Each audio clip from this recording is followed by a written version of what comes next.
par le fait que les candidats, enfin, les citoyens se sont résignés à ne pas venir voter au motif que, oui, il y a certaines personnes qui ont divulgué des informations en lien avec le désistement de M. Cyril Honan. Au mieux, vous avez dit que vous avez constaté que lorsque vous avez voté, il figurait bel et bien les deux bulletins. Ce qui nous amène à vous poser la question de savoir, au fond, les deux bulletins traduisent-ils l'implication des deux candidats de fait? Parce que nous avons interviewé M. Cyril Honan, enfin, posé une question lapidaire à laquelle nous avons simplement répondu par l'affirmative en disant oui. La dite question, M. Cyril Honan, désistez-vous à votre candidature pour allier celle de M.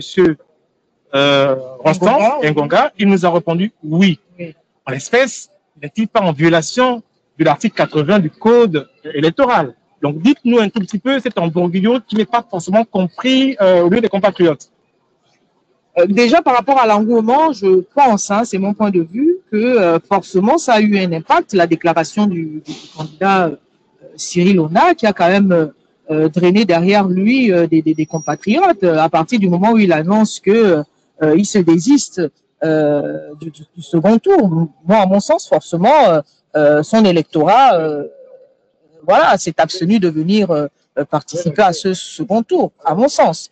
Après, pour ce qui est de ce que dit la loi par rapport au désistement d'un candidat, le code électoral interdit le désistement de toute candidature. Donc ça, c'est pas possible. C'est vraiment, enfin, le candidat qui le fait.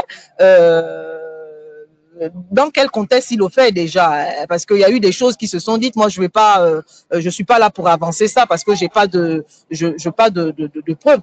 Mais à partir du moment où il y a, je dis de manière générale, hein, si le désistement, hein, on peut se désister pour des raisons de santé. On peut se désister parce que voilà, on a des problèmes de santé ou même que le retrait d'une candidature peut être lié à un décès, par exemple.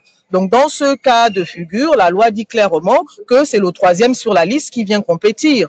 Quelles sont les raisons il n'a pas suffisamment communiqué là-dessus, ou peut-être qu'il a communiqué, mais en tout cas, moi, j'ai pas suivi ce qu'il a dit là-dessus en ce qui concerne les motivations de son désistement. Moi, j'ai rien vu, j'ai vu juste un article de presse qui précisait clairement qu'il se désistait. Mais d'un point de vue légal, je l'ai souligné, il n'a pas le droit de se désister, qui plus est au profit d'un candidat.